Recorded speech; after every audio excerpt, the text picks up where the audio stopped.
বাণীপীঠ শিক্ষাঙ্গনের আরও একটি গুরুত্বপূর্ণ উপস্থাপনায় সকল ছাত্রছাত্রী এবং সাহিত্যপ্রেমী মানুষকে স্বাগত জানাচ্ছি। আমি রিনি সেনগুপ্ত। আজকের উপস্থাপনাটি বাংলা সাহিত্যের বিশিষ্ট সৃষ্টি বা বিশিষ্ট সংযোজন মঙ্গল কাব্য কেন্দ্রিক। আজকের এই উপস্থাপনাটি থেকে তোমরা যে বিষয়গুলি জানতে পারবে সেগুলি হলো মঙ্গল কাব্য কাকে বলে, মঙ্গল কাব্য প্রকৃতপক্ষে কোন সময়ে লেখা হয়েছিল, মঙ্গল কাব্যের সংজ্ঞা কী, এর বৈশিষ্ট্য কী, মঙ্গল কাব্যের স্ট্রাকচার বা গঠন আমরা কাকে বলবো, বা মঙ্গল কাব্যের গঠন রীতি প্রকৃতপক্ষে কোনটি, কোন কোন বিখ্যাত কবি বাংলায় মঙ্গল কাব্য রচনা করেছিলেন, মঙ্গল কাব্যের দেবদেবীগণের সম্পর্কে একটা সাধারণ পরিচয় আমরা জানব। তো এই সমস্ত তথ্য সংক্রান্ত একটি রসগ্রাহী আলোচনা শোনার জন্য অবশ্যই সমগ্র ভিডিওটা শুরু থেকে শেষ পর্যন্ত দেখতে থাকো। প্রথমেই সূচনাতে বলবো মঙ্গল কাব্য এই শব্দটার অর্থ কী। মঙ্গল শব্দটার প্রকৃত অর্থ হলো ভালো, শুভ অর্থাৎ কল্যাণকর। যা কিছু আমাদের জন্য মঙ্গলজনক, শুভ, ভালো, কল্যাণ তাকেই তো আমরা বলি মঙ্গল। তো প্রকৃতপক্ষে মঙ্গল কাব্যগুলো যখন লেখা হয়েছিল তখন তৎকালীন সময়ের মানুষ এটা বিশ্বাস করতেন যে এই কাব্যগুলি পড়লে, শুনলে বা এই কাব্যগ্রন্থগুলি ঘরে রাখলে গৃহস্থের কল্যাণ হবে। যে সমস্ত কবিরা মঙ্গল কাব্যগুলি লিখেছিলেন তাদেরও বিশ্বাস ছিল এই কাব্যগুলি লিখে জনসমাজে প্রচার করলে যে দেবীর মাহাত্ম্য তিনি প্রচার করছেন সেই দেবী তাকে আশীর্বাদ করবেন এবং তার মঙ্গল বিহিত করবেন। কাজেই তোমরা বুঝতেই পারছো মঙ্গল কাব্য এই বিষয়টার সঙ্গে মানুষের মঙ্গল হওয়া বা কল্যাণ হওয়ার বিষয়টি কিন্তু ওতপ্রোতভাবে জড়িত ছিল সেই সময়। তো এই মঙ্গল কাব্য বিষয়টার সৃষ্টি হলো কিভাবে সেই বিষয়টা নিয়ে আগে সংক্ষেপে একটু আলোচনা করব। তার আগে বলা দরকার এই মঙ্গল কাব্যগুলো বাংলা সাহিত্যে কোন সময়কালে রচিত হয়েছিল। আলোচনা শুরুতেই বললাম যে মঙ্গল কাব্যের সময়কালটা নিয়ে আমরা একটু আলোচনা করব। মঙ্গল কাব্য মোটামুটিভাবে বাংলা সাহিত্যে লেখা হয়েছে পঞ্চদশ শতাব্দী থেকে অষ্টাদশ শতাব্দীর শেষ ভাগ পর্যন্ত। তো আমরা ধরে নিতে পারি যে পঞ্চদশ শতাব্দী থেকে অষ্টাদশ শতাব্দী পর্যন্ত এই টোটাল টাইম পিরিয়ডটা জুড়ে বাংলায় মঙ্গল কাব্য লেখা হয়েছে। তার মানে এই নয় যে এই সমগ্র সময়টা জুড়ে একাধিক্রমে কন্টিনিউ মঙ্গল কাব্যগুলো লেখা হয়েছে। তার কারণ এগুলো কবিদের সৃষ্টি, ম্যানুয়াল সৃষ্টি, কোনো মানুষ এগুলো লিখেছেন। তাই বিভিন্ন সময় জুড়ে, অর্থাৎ এই যে টাইমটা আমি বললাম পঞ্চদশ থেকে অষ্টাদশ, এই সমগ্র সময়কালটা জুড়ে বিভিন্ন কবি তাদের সময় মতন বিভিন্ন মঙ্গল কাব্য রচনা করেছেন। মোটামুটিভাবে আমরা এই সময়কালটাকে মঙ্গল কাব্য রচনার যুগ বলে চিহ্নিত করতে পারি। এর ভেতরে বিভিন্ন মঙ্গল কাব্য রচনার ভিন্ন ভিন্ন সময় কিন্তু রয়েছে। এক একটা মঙ্গল কাব্য রচনার এক একটি অন্য বা ভিন্ন ভিন্ন সময় রয়েছে। এক একটি মঙ্গল কাব্য রচনার সেক্ষেত্রে ভিন্ন ভিন্ন সাল তারিখ রয়েছে। সেক্ষেত্রে নির্দিষ্ট সেই কাব্যটার কবি তার নিজ নিজ কাব্যে তার কাব্য রচনার সাল বা তার কাব্য রচনার কালটা উল্লেখ করেছেন বিভিন্ন ভণিতার মাধ্যমে। তো মোটামুটিভাবে বাংলা সাহিত্যে মঙ্গল কাব্য রচনার যুগ রূপে আমরা চিহ্নিত করতে পারি পঞ্চদশ শতাব্দী থেকে অষ্টাদশ শতাব্দী পর্যন্ত এই টাইম পিরিয়ডটাকে। এরপর চলে যাব মঙ্গল কাব্যের সংজ্ঞা নির্ণয়ে। পরীক্ষায় যদি প্রশ্ন আসে মঙ্গল কাব্য কাকে বলে, তাহলে তোমরা কি লিখবে?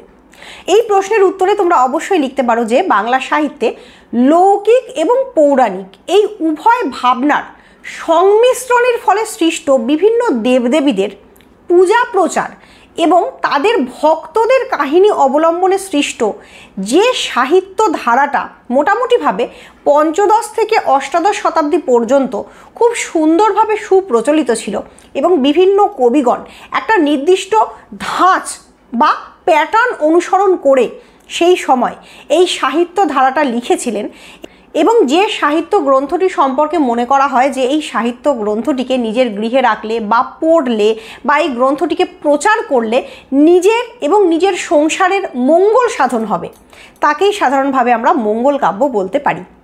তো যে কোনো ব্যক্তি নিজের সংসারের, নিজের সন্তানদের মঙ্গল সাধন করার উদ্দেশ্য নিয়ে যে কাব্য পাঠ করেন, গৃহে রাখেন এবং প্রচার করেন তাকেই সাধারণভাবে আমরা মঙ্গল কাব্য বলতে পারি।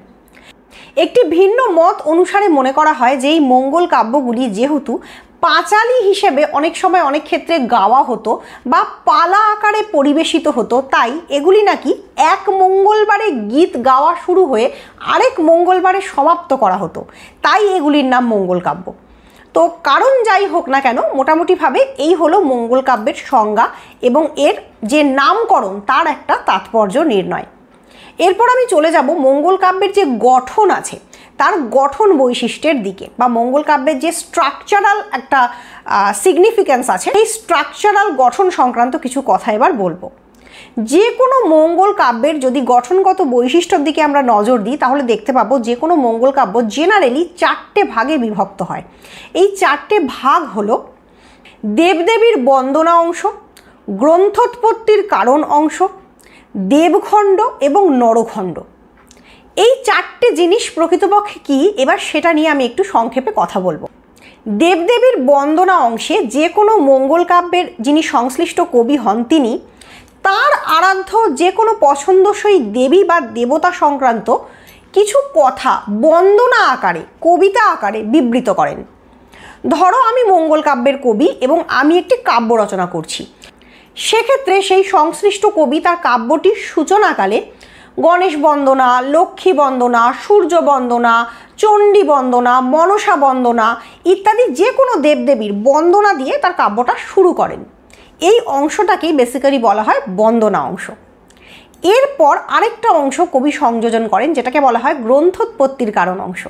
এই গ্রন্থোৎপত্তির কারণ অংশে কবি যেটা করেন, তিনি উল্লেখ করেন তিনি কেন এই গ্রন্থটা রচনা করছেন।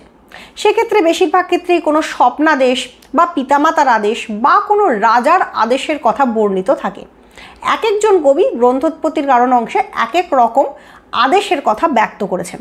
তবে বেশিরভাগ ক্ষেত্রেই আমরা দেখতে পাই যে এই গ্রন্থোৎপত্তির কারণ অংশটা উদ্দিষ্ট গ্রন্থটির ক্ষেত্রে খুব গুরুত্বপূর্ণ হয়, কারণ এই জায়গাতে অনেক রাষ্ট্রনৈতিক বিপর্যয়ের ছবি থাকে, অনেক সমাজচিত্র থাকে, অনেক গুরুত্বপূর্ণ কিন্তু তথ্য আমরা এখান থেকে পাই। তো এই গেল বন্দনা অংশ আর গ্রন্থোৎপত্তির কারণ অংশের কথা।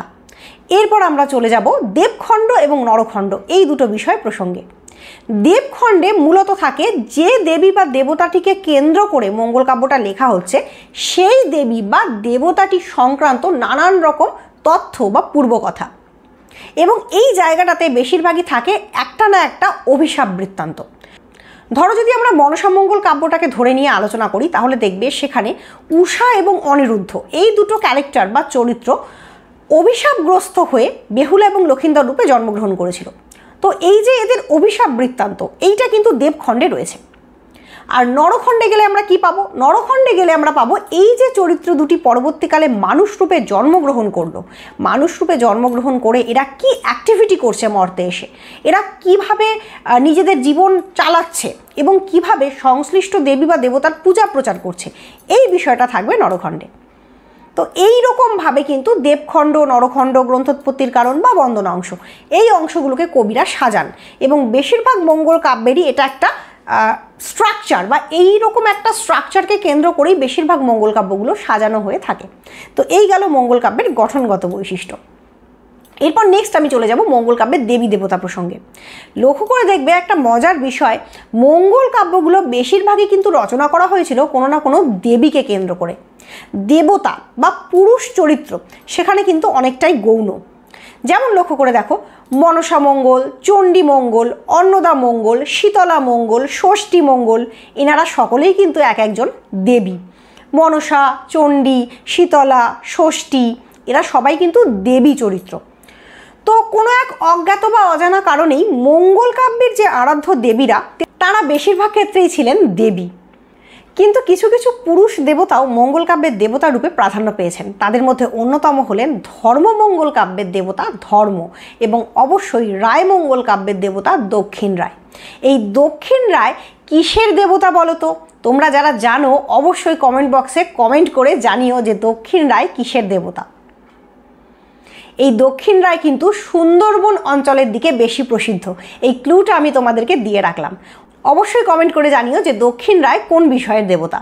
তো মঙ্গল কাব্যের এই যে দেবী দেবতাদের কথা আমি বলছি, এই দেবী দেবতাদের কেন্দ্র করে কিন্তু আবার মঙ্গল কাব্যকে দুটো ভাগে ভাগ করা যায়। একটা হচ্ছে প্রধান মঙ্গল কাব্য, একটা হচ্ছে অপ্রধান মঙ্গল কাব্য। প্রধান মঙ্গল কাব্য বলতে আমরা বুঝি সেই ধরনের মঙ্গল কাব্যের ধারা যেগুলো জনগণের কাছে পছন্দের পরিপ্রেক্ষিতে বেশি জনপ্রিয় বা পপুলার। তো সেই প্রধান মঙ্গল কাব্যের ধারার মধ্যে প্রধানত পড়ে মনসা মঙ্গল, চণ্ডী মঙ্গল, অন্নদা মঙ্গল এবং ধর্মমঙ্গল। আর অপ্রধান মঙ্গল কাব্যের ধারার মধ্যে পড়ে শীতলা মঙ্গল, রায় মঙ্গল, ষষ্ঠী মঙ্গল, এই মঙ্গল কাব্যগুলি। তো মোটামুটিভাবে মঙ্গল কাব্যের দেবদেবী সম্পর্কে একটা সাধারণ তথ্য তোমরা পেয়ে গেলে। এরপর যে টপিকটা নিয়ে আমি আলোচনা করব সেটা হলো মঙ্গল কাব্যের সাধারণ বৈশিষ্ট্য। মঙ্গল কাব্যের যে সাধারণ বৈশিষ্ট্যগুলো রয়েছে তার মধ্যে স্ট্রাকচারাল বৈশিষ্ট্যের মধ্যে অবশ্যই পড়বে মঙ্গল কাব্যের যে 4টে গঠনগত বৈশিষ্ট্যের কথা আমি বললাম সেগুলি, অর্থাৎ বন্দনা অংশ, গ্রন্থোৎপত্তির কারণ, দেবখণ্ড এবং নরখণ্ড সংক্রান্ত বিষয়। এছাড়া আরও যে বৈশিষ্ট্যগুলি একটি মঙ্গল কাব্যে পাওয়া যায় সেটা হলো মঙ্গল কাব্যের প্রায় প্রত্যেকটি কবি কাব্য রচনার সময় নিজেদের ভণিতা ব্যবহার করেন। এই ভণিতা ব্যবহার মঙ্গল কাব্যের একটি অন্যতম বৈশিষ্ট্য। এছাড়া মঙ্গল কাব্যের আরেকটি গুরুত্বপূর্ণ বৈশিষ্ট্য হচ্ছে 12 মাসা ব্যবহার। 12 মাসা কথার অর্থ হচ্ছে 12 মাসের সুখ বা দুঃখের কাহিনী বর্ণনা। বেশিরভাগ ক্ষেত্রে যদিও মঙ্গল কাব্যে দুঃখের কাহিনী বেশি প্রাধান্য পায়, তবুও কোনো কোনো ক্ষেত্রে 12 মাসার সুখের কাহিনীও মঙ্গল কাব্যে প্রাধান্য পেয়েছে। তো এই 12 মাসার ব্যবহার মঙ্গল কাব্যের অন্যতম একটি প্রধান বৈশিষ্ট্য। বেশিরভাগ ক্ষেত্রেই মঙ্গল কাব্যে থাকে অভিশাপ বৃত্তান্ত। কোনো না কোনো চরিত্রকে শাপগ্রস্ত করে মর্তে পাঠানো হয় এবং সেই চরিত্রটি সংশ্লিষ্ট দেবী বা দেবতার পূজা প্রচার করে থাকে পরবর্তীকালে। তো এইগুলোই সাধারণত মঙ্গল কাব্যের সাধারণ বৈশিষ্ট্য। মঙ্গল কাব্য কিন্তু পাঁচালির ছন্দে বা রীতিতে গাওয়া হয়ে থাকে, কারণ আগেকার দিনে মঙ্গল কাব্য শুধুমাত্র কাব্যাকারে লেখা হতো না, সুর সহযোগে গেয়ে গেয়ে দর্শক বা শ্রোতার মনোরঞ্জন করারও একটা ব্যবস্থা সেক্ষেত্রে থাকতো। তো মঙ্গল কাব্য সংক্রান্ত এই ওভারঅল আলোচনাটা তোমাদের কেমন লাগলো অবশ্যই কমেন্ট করে জানিও। উপকারে লাগলে শেয়ার করো বন্ধুদের সঙ্গে, লাইক করো, কমেন্ট করে জানিও আমার আলোচনা কেমন লাগছে, এবং অবশ্যই সাবস্ক্রাইব করে রাখো আমার চ্যানেলটা যদি এরকম ধরনের আরও অনেক অনেক আলোচনা আমার থেকে শুনতে চাও তাহলে। ধন্যবাদ সবাইকে, অবশ্যই যুক্ত থেকো বাণীপীঠ শিক্ষাঙ্গনের সঙ্গে।